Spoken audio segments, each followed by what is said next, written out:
All right. Well, we might go. Here we are. Good morning, everyone. My name is Kurtis Pirotta, and we've also got on the line Allie Thompson. Morning, Hello, guys. So Allie and I are the rent specialists for realestate.com.au, and today with me we have in the room in Queensland. It's actually like we're almost in Uluru, but we aren't.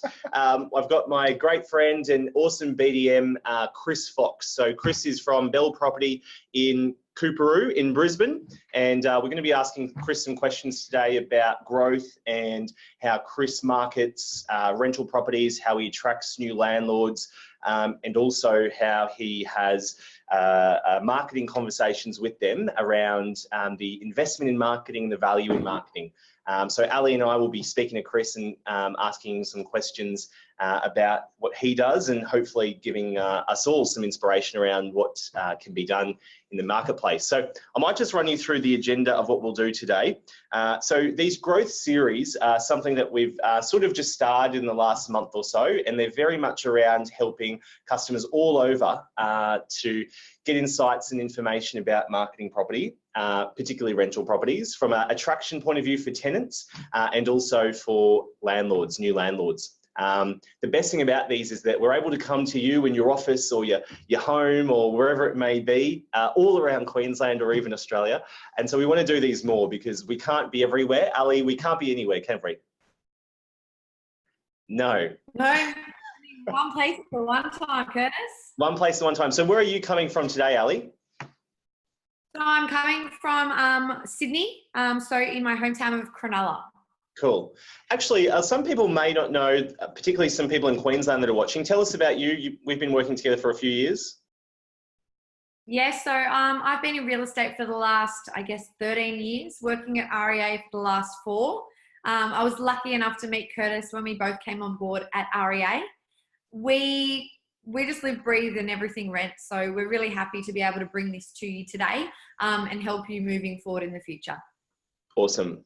I think this is going to be great. So some housekeeping of what will happen. So we've got about half an hour, 45 minutes with Chris. We'll try to get Chris's stuff done up at the front end of this because Chris has got some really great knowledge and Chris has some really great stories as well. And those two things combined result in a really great webinar, hopefully.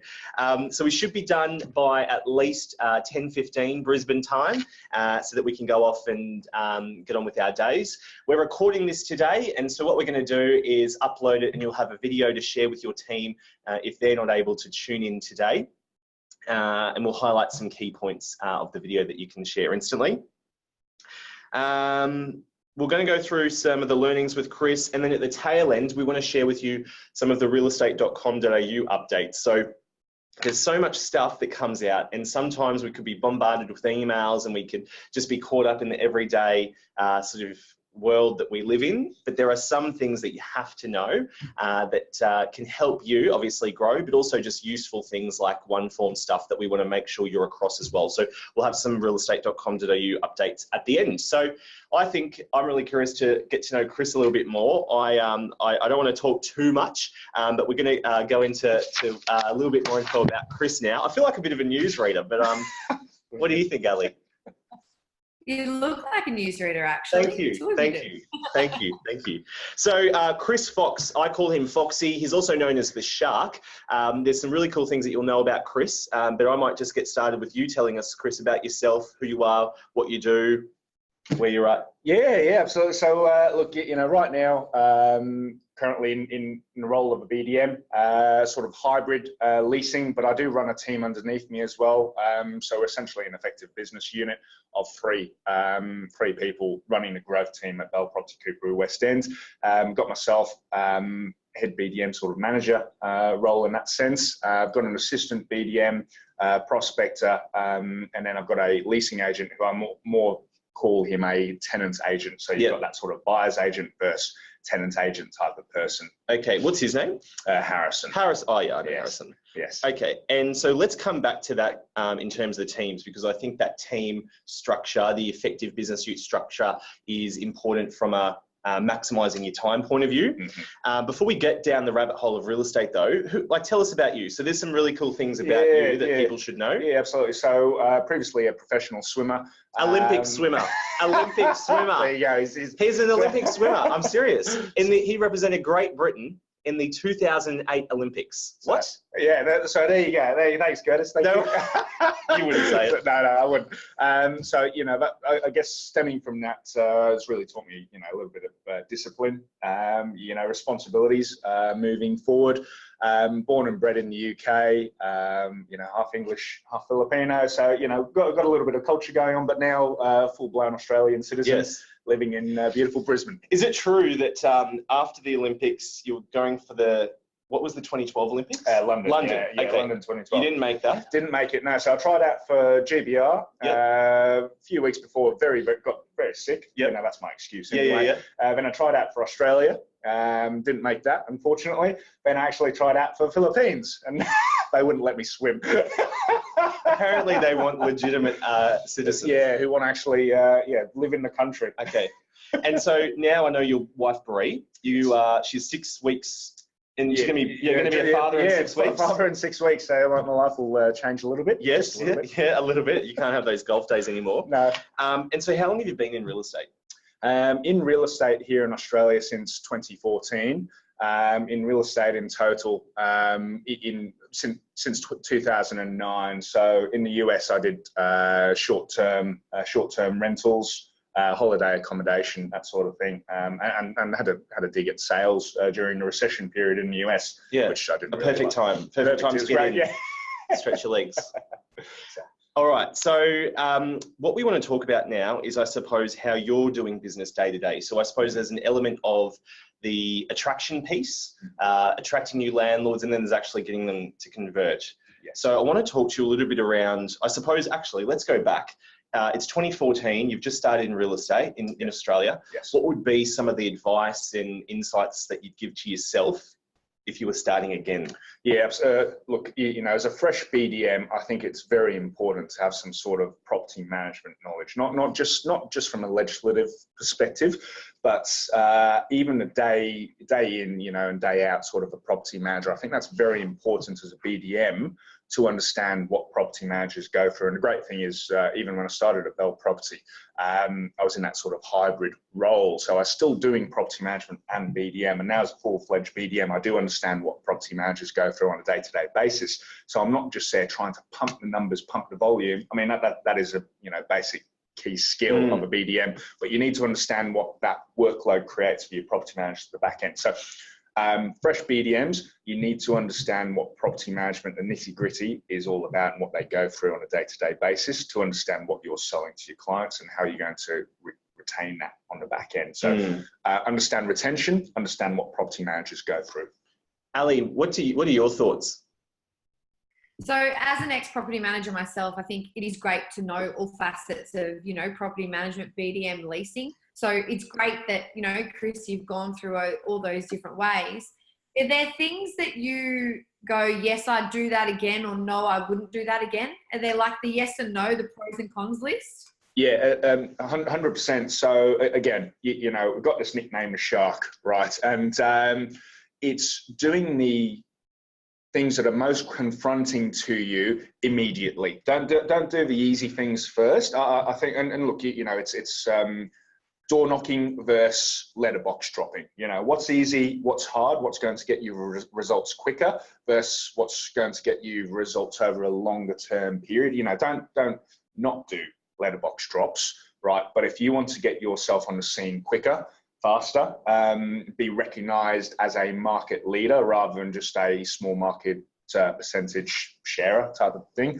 Participant in the market. Participant, just a spectator. Yep. You need to get out there, get your name known immediately.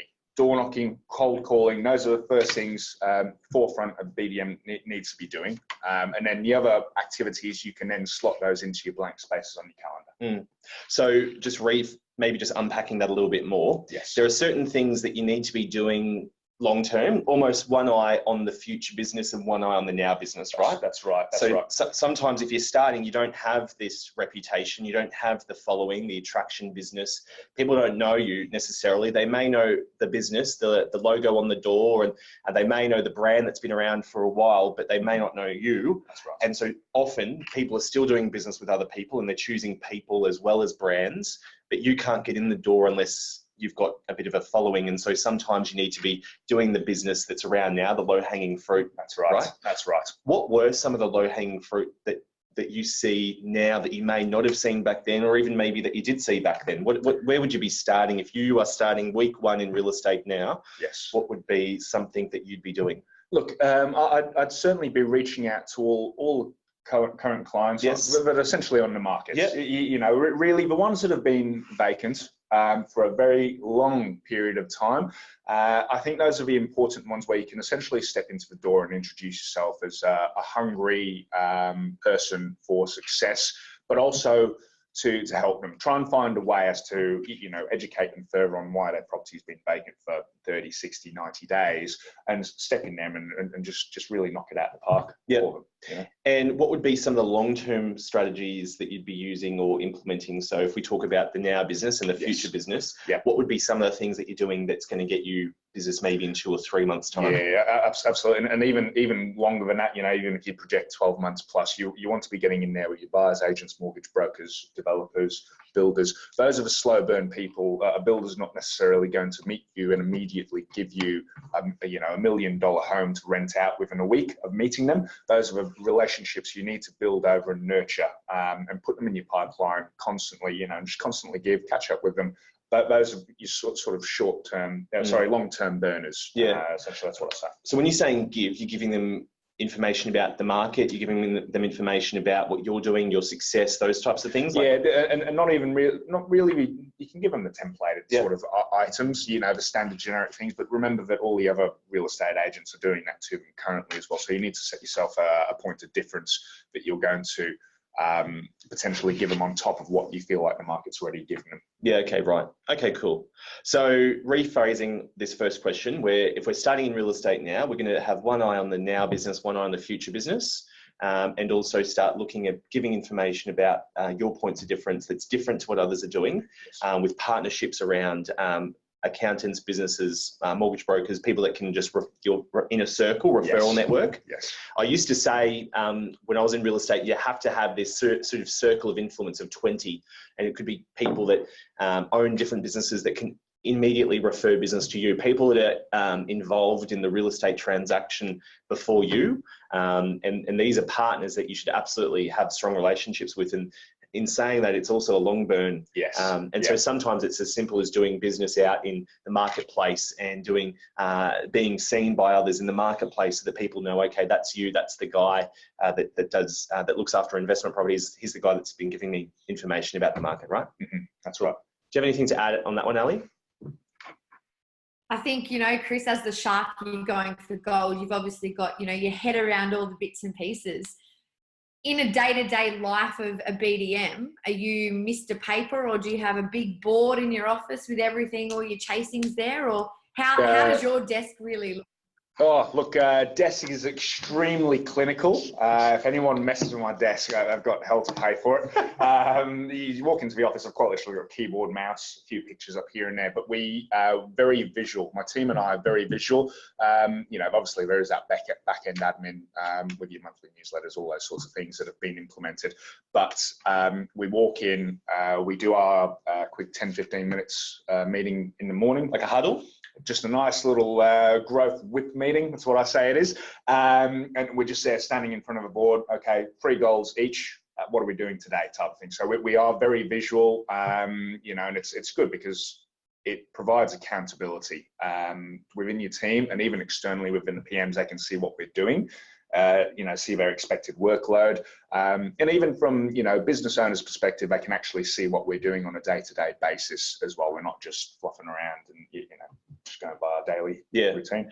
Do you think as well with the fact that in sales, because this is a sales role, sometimes it's very easy to get distracted, and you go for a coffee, then you go for another coffee, and then you have these meetings and you tell yourself, you play golf, and you think, okay, it's 11 o'clock and nothing's happened yet. Yes. Do you have any tricks that you do that help keep you on track and stay focused?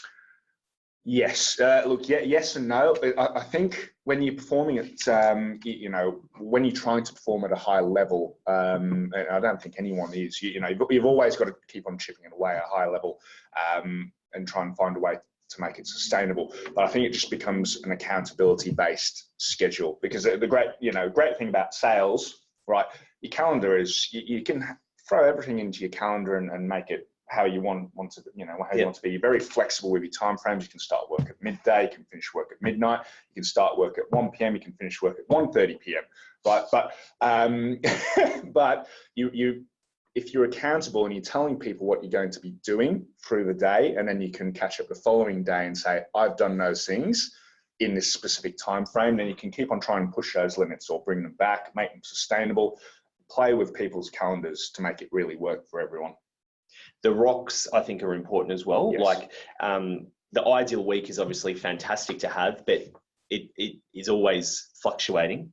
But unless you put in prospecting as an appointment, it often doesn't get done, right? That's right. It needs to be blocked out in the calendar, non-negotiable. And that's in everyone's calendars for everyone to see, so that everyone can see you doing prospecting, wherever it may be, whether it be at the coffee shop, you've got your headphones on, your call list, whether it be in the office, in your queue. Going away at it. I think the best analogies around appraisals, or sorry, maybe not appraisals, but open homes, certainly. You would never not rock up to an open home. So prospecting is as important as an open home, because it's not necessarily the business that you're getting tomorrow, but it is business that you're getting in a month, 2 months, 3 months that is adding to the pipeline. And if you don't do that, then in 3 months later, you'll be thinking, oh shit, what do we do today? We don't have to have a huddle. We got nothing to talk about. Yes. The huddle, do you think that's made a big difference in terms of keeping everyone focused and on track? It has. The WIP. Yeah, the WIP meeting. It has.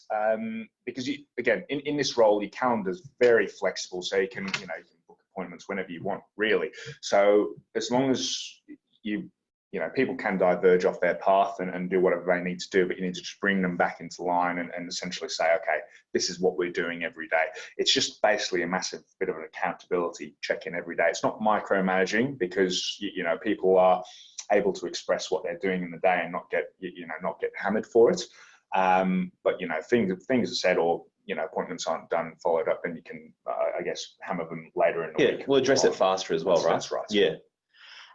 With your experience, so they say that some salespeople are born salespeople and some salespeople learn to become salespeople. I don't really have an opinion on that, but what I'd like to know from you is, are there any salespeople that you really aspire to be like or admire, and try to sort of take away some of their skills or attributes into the way you do business? Yeah, and I think it's, rather than me looking out,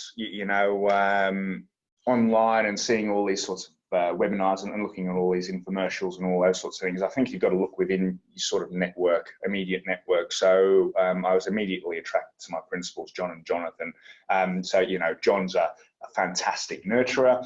Jonathan's a little bit more, shark-like, with fantastic etiquette when it comes to prospecting. That really drew me towards those gentlemen. And I learned more about Amanda, Bettina, Stephen, Don, all these salespeople within the company. I think they were people that I just aspire to be like. But then you take little snippets of what they do very well, and then you just try and mold that in together. And I guess the sales people experience, or who I admire to be, you just go to a car yard, right? And you got the second-hand salesperson at a very sort of low-end brand versus your principal salesperson at a sort of top-end brand, and you can just take snippets away of how they deal. Obviously the second-hand salesperson guy's going to be a closer, just trying to close you in the most interesting ways possible, whereas the principal dealer at a high-end brand would be trying to nurture you. Here's a coffee. Do you want a massage? Do you want some water? All those. Do you want to take it for a test drive? Do you want to take this one? So they're nurturing, but there's different sort of values you can take away from different sorts of salespeople that you experience in the world, and then implementing that into what you do. So what would be the three things that you sort of have molded for yourself that you've sort of stolen from other people? Question-based approach, always. I think when you ask more questions, you get a better understanding of what a person really wants. The accountability. So when you've asked them a question, they've given you an answer, you can potentially paraphrase that into and make it an accountable, measurable. So you can go back to it and you can tick that box when they ask about it, and you can complete the result. And just approachable. There's a lot of salespeople out there that sort of put up a brick wall sometimes. I think approachability is very important in a sales role.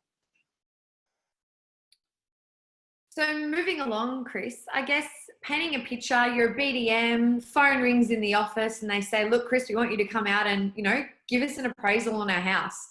As Chris Fox and representing your brand, what's your points of difference when signing up a new business? So what's your pitch?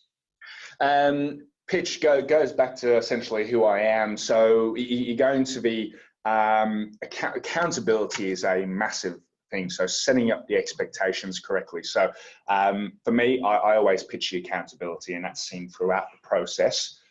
So we are, I'd say we're more results driven than process driven. From my end of things, the PMs may say different, but that is my main pitch. Accountable, following it through end to end, taking ownership of the process, right? I don't guarantee the result, but I guarantee the process. Because that's what you can control. That's right. The process is controllable. The result is not always controllable. But if you, you talk to people about that, you set up the expectations correctly, you minimize variables at the end, right? That is a win for everyone. So you're saying process. So ultimately you're saying follow the process and the proceeds will come. Mm-hmm. Also, you say process, could it also be the value that you provide? You're saying you talk about your process as your point of difference. Yes. But you're also saying, based on what I know about you, here is our point of difference that we implement in our business. So doing business with me means that you'll get this process, and let me talk to you about that. So how do you sort of tell people the points of difference that you have? Because ultimately Allie and I get to see agencies, hundreds of agencies a year.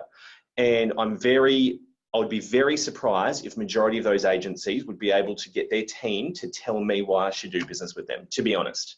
I think that's a huge opportunity. Yeah. So how do you do it, and how should BDMs be doing it to make sure that they can stand by their value proposition and help landlords understand, why should I pick you? Because there's a lot of other agencies to pick from. Yes. And on the outside, they may all look the same. Yes. So why should I pick you? And probably why should I pay more with you? Yeah, absolutely. Guaranteed expectations on communication, because I think that's always a pinch point with landlords. Well, majority of clients I've spoken with, communication's always a pinch point, and not efficient communication. I think you've got to understand the difference between effective and efficient communication. Effective communication is efficient.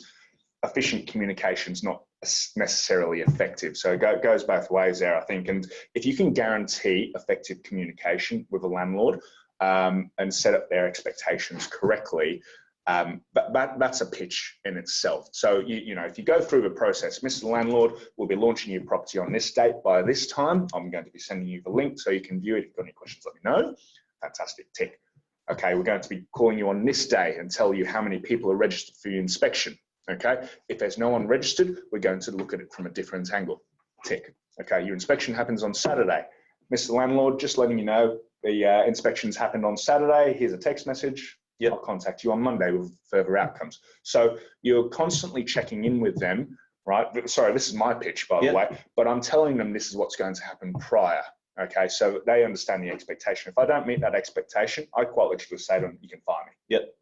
And so that you're using this as a pitch to say, this is what I do, this is my process. Yes. What are some other things that you're doing to sort of separate yourself from your competition? So in your market, there's fierce competition, and they're all actually really good. Yes. And so it's not, and I know you wouldn't because you have great integrity, but you can't say, don't go with this person because they're shit. Because they're not, and they know it, and they've got great results as well. So how do you, in a really competitive market, separate yourself from the competition by demonstrating your value proposition as well, without sort of saying, we do internet advertising, we do all the same stuff, we communicate really well? Like, you've gone into really great detail here, but I want to know a bit more around how do you close the deal a bit more to get the success rate going? I think you need to show them some tangible results, because you're going in with a pitch and they've actually never probably met you. They've never really experienced what you can deliver as a service. The sales pitch is fantastic, you know, and like, oh, look, you're a great salesperson, Chris, but what am I going to feel at the end of this?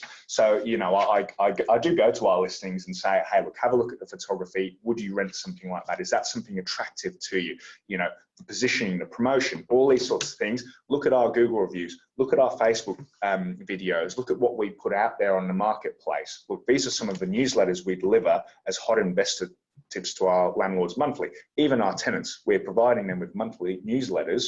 Is that value to you? You know, we want to look after your tenants because they're going to be looking after you. You know, so I think through discovery questions, you can actually really nail down what the client wants at the other end, and then you can create a listing presentation or a sales pitch based on what they want. I love the analogy of coming with a toolkit of tools and questions, but not necessarily having to use all of them. That's right. Because you said at the very start, I like to ask open-ended questions to ask them to tell me what's important to them. Yes. We got there. Try to make that, you know what I mean?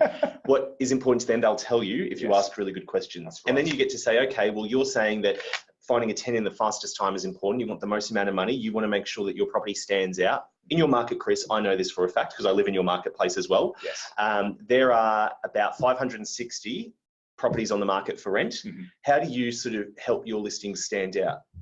It's just straight up promotion. So, you know, we do need that premier advert because, again, if you look at the stats, majority of clients in our marketplace are looking through, you know, the REA portal and booking online. So just making clients aware of what's happening in the market, they need to do that promotion. That is a non-negotiable. So when you say promotion, you've got a marketing package, yes, and all of it's important. You've got the signboards, professional photography, premier listings. With your premieres, you have the e-brochure now. That's right. You do the online inspections with IRE, yes, one form applications. So this is all a part of your package plus your fee. Yes. And your fee is above market average because doing business with you is an above average experience. I don't have a property to list yet, but I'm ready. There's some people that are going to see this. Anyway, okay. So that's your pitch. How many times do you have to lower your fee, and how many times do you have to give away marketing? We'd be saying around about 8 out of 10 properties we hit full fee. Full fee. 2 out of 10 are saying, I think we need to negotiate. Yes. They're just savvy business people as well. Yes. Is it fair to say, Elliot, agree or disagree? Let me know what your opinion is. But a lot of people in the real estate industry think everyone wants to beat me down on price. No one wants to pay for this. They don't want to pay for maintenance. They don't want to pay for marketing. They don't want to do this. Like, Allie, what's your vibe on that? And is it an industry mindset or is it reality? And also knowing that we've got people from all over Queensland here in great markets. But let's just talk about this for a second. I think landlord paid advertising is just one of those things, you know, if you're going to say, look, we charge $400 and these are all the benefits that you're going to get, that's really great. Then, you know, somebody's house might not be worth your premier listing or whatever else it may be. So I think some landlords will always say, well, you know, I'm not going to pay that. And it's kind of the conversation you're going to have to say, well, you know, where do you want to sit on realestate.com? You know, how often do you want me to do open for inspections? And I think, you know, Chris, you want to make sure as a BDM that you are giving them the full package when servicing that client. I mean, it's so important that you're getting it leased and you're getting it listed, not only for the landlord, but for your office. You don't want to be going there for the next 6 weeks doing open for inspections. So yeah, I agree. You're always going to have those landlords that are a little bit sticky, but there's always ways around it. I think there's always going to be questions that you can say, well, hang on, where do you want your property to sit? Or how many opens would you like us to do? What are the drivers of satisfaction for you as a landlord, for me as a BDM to get your property leased? And I think that, completely agree. I think as well, sometimes it's just about asking these questions, right? To say what is actually important to you. And also showing some examples. Like what we speak about a lot is when people use the internet and the way people are searching, you as a BDM and that landlord who's got a property in that suburb, Coorparoo, they'll search Coorparoo, and in Coorparoo there might be 250 rentals on the market. But when consumers are looking, if I'm a tenant, I'm searching Coorparoo and the surrounding suburbs. I'm searching Wollongabba, Greenslopes, Annerley, Holland Park, Camp Hill, Norman Park. That's a few suburbs. And then you add in all these other suburbs, and all it does is show all the premier listings first. And I suppose ultimately what I'm trying to say is, when we use these examples and say, okay, this is how people use the internet, we'll use it differently. People are not Googling your house, because I know, Chris, your house as a landlord, it's the best house ever. Oh, yeah.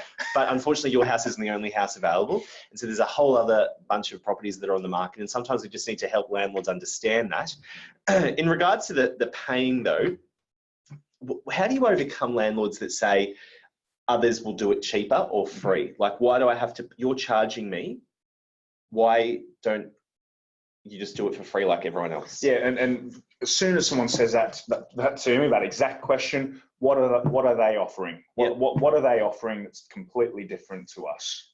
So say that again. So this is gold here. So I say, why can't you do it for free? You say, what are they offering that is completely different to us? So I talk about the holistic thing. So not what are they offering that's different to us, what are they offering that's completely different? So just different words with different emphasis on them can really make them look at, oh, okay, you know, there's a complete package here in the back of their head's perception, right? So that's what I say. That's the first thing I say to them. And so you've got a couple of responses that probably come. They either don't know, they're just asking because they don't want to be ripped off. So people, you know, this is Australia. People will ask, if you know anyone that's gone to Bali ever.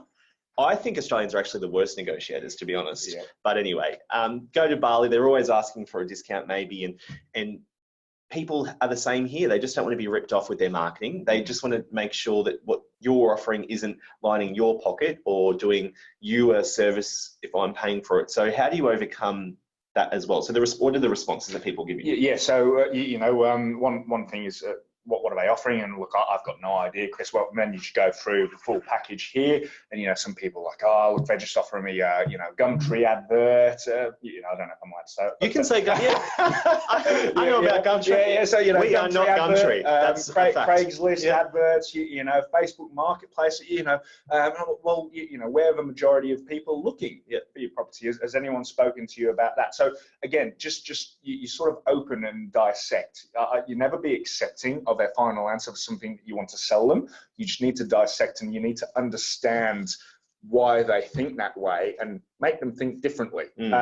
So they get ultimately you want the better result. You've been in the business for years. They've been in the business for an hour whilst you're in this listing presentation. So you need to make them understand why it's different and how it's going to get them a better result. Okay. So I think we've got time for one more question. Allie, if you have one more question as well. I want to know, so a lot of 50-50, I'd say, in my experience, it's in terms of who you're getting face-to-face with, your landlords, when you're sort of trying to close the deal, generate leads and so forth with landlords. Sometimes it's face-to-face, but sometimes it's sort of by email or over the phone. Can you use these same strategies over the phone or email, or how would you sort of tailor that a bit more for people that are stuck up on price and that are stuck up on free marketing? Yeah, look, face-to-face, huge success because you can read that body language. For me, over phone's a little bit more difficult, especially over email. You can't get tonality, you can't get, that sort of eye movement, facial movements, body expressions. So over email, it's very factual based, very factual based listing presentations. It's not as open-ended as a face-to-face. There's a lot more closed off questions, just stating fact. But ultimately, it's always a goal for me to get face-to-face anyway. I prefer to deal with clients face-to-face. But again, you do something like this similar to Zoom. Yep. There are other ways. Face-to-face doesn't necessarily mean belly-to-belly. That's right. That's right. Allie.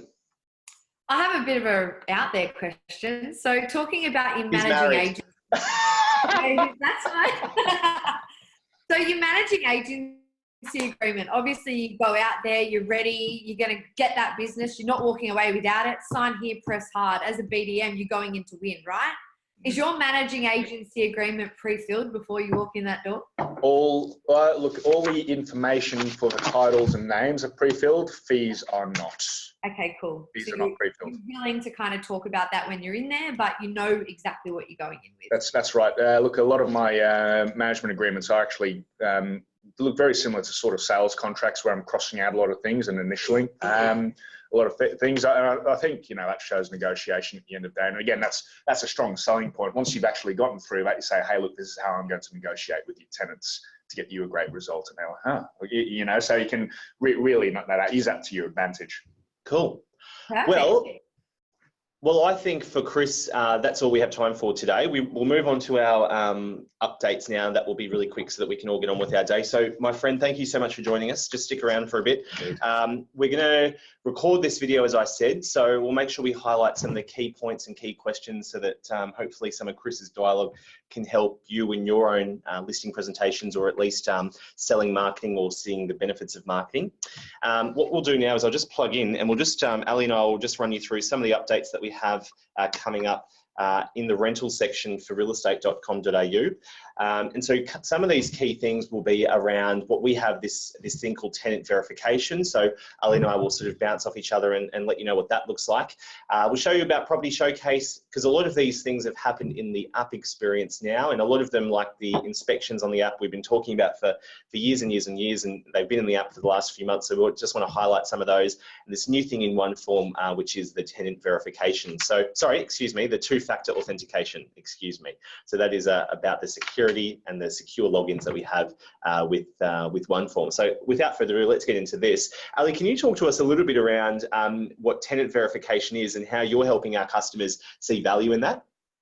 So the new tenant verification is probably a great thing, especially for property managers. Basically what happens is tenants are applying through OneForm, they're going through the processes, and at the time when they're applying, a little box pops up on OneForm and it says, hey Kurtis, would you like your application to stand out?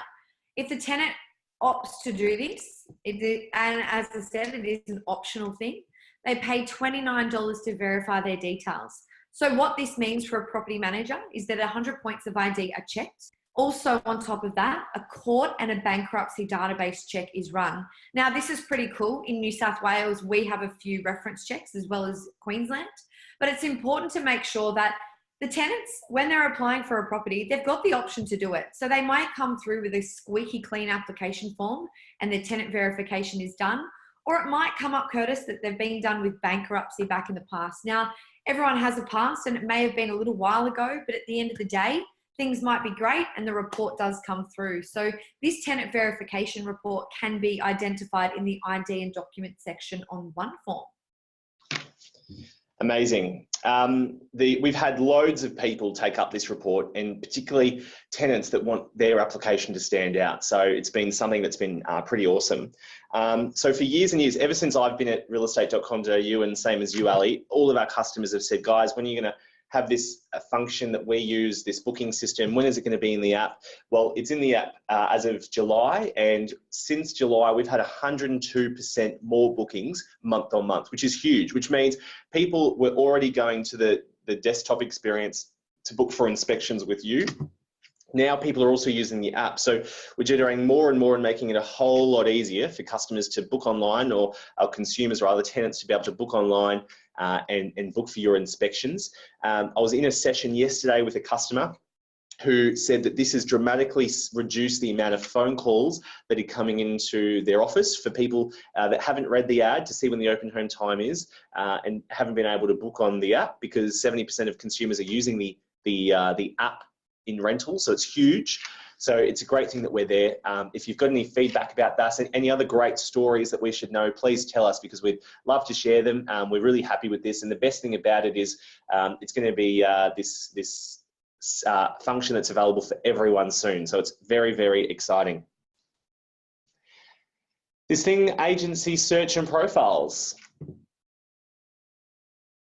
Ali. Yes, sorry. So jumping online onto realestate.com.au, obviously everyone's looking at profiles. So for example, jumping online and having a look at Chris Fox this morning, seeing how many people he's been to see as well as properties that he's leased. So moving forward, it will be a lot easier for people to identify the BDMs as well as in the office.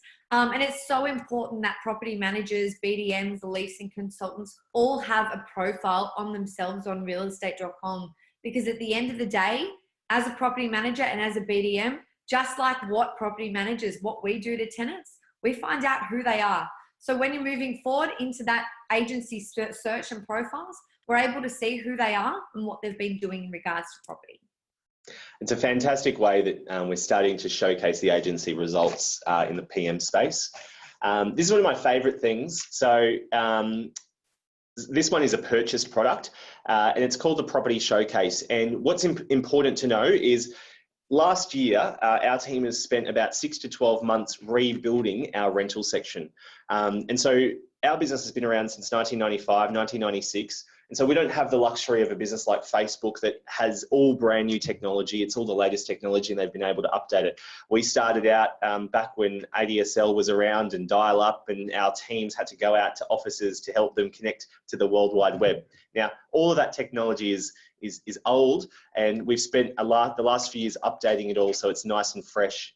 What we've done in the rental section is just done that, and it's launched in July as well. So for you and me, we won't actually see too much of a change, except we'll see faster load times. But from a back-end point of view, it enables us to transfer all of the same experience onto all devices. So whether it's the desktop experience, the mobile experience, or the app experience, all of it is now the same. And what that means is things like this Property Showcase, which has always been on the desktop, hasn't been in the app until just July. So it just helps us reinforce that the same experience that people can have on all devices is consistent. But also for PMs, there's never been a better way to own a suburb or a brand than with this particular product, because it enables you to showcase all of your listings in one suburb or multiple suburbs. And so it's a great way of saying to the market that we own this suburb, we're the market leaders and you should call us. And it appears at the second position on the app, which is at the top of the search, which is pretty amazing. Rent e-brochure, Allie. So the rent e-brochure is available with the Premier All products, Kurtis? Yes. And the best thing about this is the e-brochure has been going out. So this is something we launched for July as well. For all of our customers that are on Premier All in rentals, they're getting this free e-brochure for the next 12 months. That is the first targeted rental product available in rentals. So instead of just a spray and pray approach, we're now focused on targeting tenants that are actively searching. So if I'm searching in Armidale for a 2-bedroom, 1-bath apartment, the system will know that I'm actively looking for that type of property, and it will start showing me and sending me these listings. So it's probably just like all the dresses that I've been looking up online, Kurtis. Now they're appearing on like Facebook, and I'm getting all these spam inbox emails. It's a little bit like that, except not dresses, properties, and not shoes, but houses. Yes. Now, Allie, this one. So we might have had a few questions about the old 2-factor authentication. Have you? I've had a lot, and it's actually going to be proving really good. So from a property manager's perspective, every bit of information we collect through OneForm is so sensitive, right? We don't want anyone to break in the office doors and get a hold of our tenants and our landlords' information. But think of all the things that people are putting into OneForm. All about their cars, they're putting in pay slips, ID and documents. It's so important that we have got a lock on all this data. And so how it works is in between now and March next year, we'll be rolling out 2-factor authentication, and we have loads of information about this. We have some information on our Agent Marketing Center. We'll make sure we've got links for all of this information as well. But the gist is, if you are currently using OneForm and you are sharing a login, and let's say that that's a few people in your office, and it's very common for a lot of property management teams to be sharing a login at the moment, it will affect you. And so what we'll need you to do is sign up directly with your own account and your own email address and a mobile number. And so we'll send you, when you log in on a new device, a code to authenticate that it is you that is logging in under that email address. Now, it's not too difficult, and it will still mean that your emails will be connected. So if you're logging in under your own email address, Allie, and I'm logging in under mine, we'll still be able to see the same view, all of the applications, exactly the same view. It just means that if I leave, I don't still have access to the office's application forms. And so if you have a bit of a complex situation that you might need some help with, then we'll absolutely be able to help with that. You can reach out to us by phone or email, and we can help you run through that. We have a bit of a system to make sure that that's nice and seamless for you. So that is actually all we have time for. We're right on time, actually. Like, I don't think I've ever been this much on time, Allie.